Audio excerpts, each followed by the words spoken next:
আজকে তোমাদের সাথে শেয়ার করব যে আমরা কোথায় যাচ্ছি। আমরা সবাই মিলে আসলাম সেনায় এসে সবাই শপিং করছি, কারণ আমরা যাব ট্যুরে।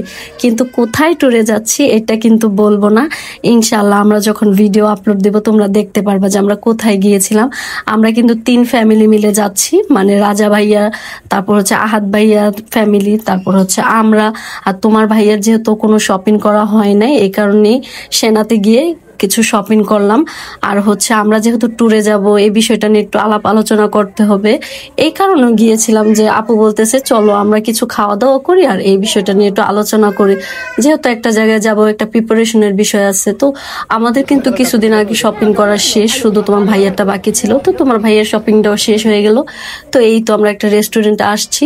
তো এখানে আসার পর দেখে কি মানে 2-4 জন বসার মতো সিট আছে, কিন্তু আমরা যেহেতু চাইতেছি সবাই এক সিটে যেন বসতে পারি, তো এই কারণে আমরা আর কি ওইখান থেকে বের হয়ে যাচ্ছি। তো বের হয়ে আমরা আরেকটা ইয়াতে গেছি। আর এখানে কি হয়েছে জানো, মজার বিষয়, রাজা ভাইয়া তারপরে আহাদ ভাইয়া, মানে তাদের ফ্যামিলি, বোঝোই তো, বললেই বুঝতে পারবে, মানে তিশা আপু, রাজা ভাইয়া, মৌসুমী, আহাদ ভাইয়া, মানে তাদের সাথে ছবি তোলার জন্য মানুষ পাগল হয়ে গেছে।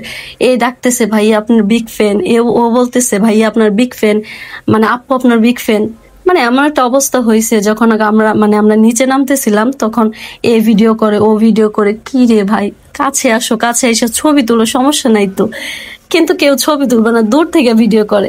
তো দূর থেকে যারা ভিডিও করে বা দূর থেকে যারা ইশারা কথা বলে, এরা কিন্তু হেটার্স, এরা কখনোই লাভার্স হতে পারে না।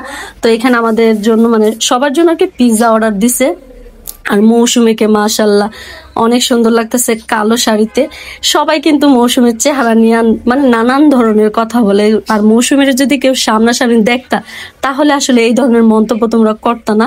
আর কালো শাড়িটা পরাতে কিন্তু ওর অনেক সুন্দর লাগতেছে। তিশা আপু কিন্তু শাড়ি পরছিল, তোমরা হয়তো কিছু ব্লগে দেখছো। তো আপুর অনেক গরম লাগতেছে, আর এই টি শার্টটা কিন্তু আপু মানে ওইখান থেকে কিনছে, সেনা থেকে। তো কেনার পর আপু বলতেছে মানে আমার অনেক গরম লাগতেছে, আমি শাড়িটা খুলে ফেলি। তো শাড়িটা খুলে যখন টি শার্টটা পরছে তখনও কিন্তু আপুকে অনেক সুন্দর লাগতেছে। আর এখানে আপু হচ্ছে মানে খাবার অর্ডার দিছে সবার জন্য। তোমরা কিন্তু এবার অনেক সুন্দর সুন্দর ভিডিও পাবা আমাদের, মানে রিলস, টিকটক বলো, ছোট ছোট ব্লগ বলো, অনেক সুন্দর সুন্দর ভিডিও পাবা, কারণ আমরা যেখানে যাইতেছি জায়গাটা অনেক সুন্দর।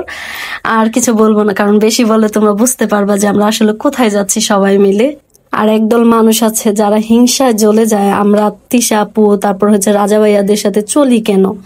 আরে ভাই, মানুষ তো মানুষের সাথেই চলবে, তাই না? এটা নিয়ে এত জেলার্স ফিল করার কি আছে? সারাক্ষণ শুধু আমাদের কমেন্টে এসে মানে আমাদেরকে খোঁচাইতে থাকে। কিছু মানুষ আছে না যাদের খায়া দেয় কোনো কাজ থাকে না, কি আর করবে। তো ওই মানুষগুলোই আমাদেরকে এসে এই ধরনের কমেন্ট করে। তবে এনজয় করি তোমাদের কমেন্ট গুলো যখন পড়ি, অনেক এনজয় করি, কারণ তোমরা জ্বলতাচ্ছ দেখে এই ধরনের কমেন্ট করো। কারণ তোমাদের তো কোনো যোগ্যতা নাই তিশার সাথে কথা বলার মতো, তিশার বাসায় আসার মতো। এই কারণে আমারে বলে তিশার বাসার কাজের বুয়া, মানে যা মুখ দিয়ে আসে তাই বলে। আরে ভাই আসো না, তিশার বাসায় কাজের বুয়া হিসাবে তো তোমাদেরকে নিবে না। যারা আমাকে কাজের বুয়া বলো, আমি তাদের উদ্দেশ্যে বলতেছি যে তোমারে তিশার বাসার কাজের বুয়া হিসাবেও নিবে না তিশা। তো যাই হোক, আমাদের খাওয়া দাওয়া সবকিছু কমপ্লিট। তো তিশা আপু একটু জুতা কিনবে, এখানে এসে মানে দামাদামি করতেছিল মৌসুমী।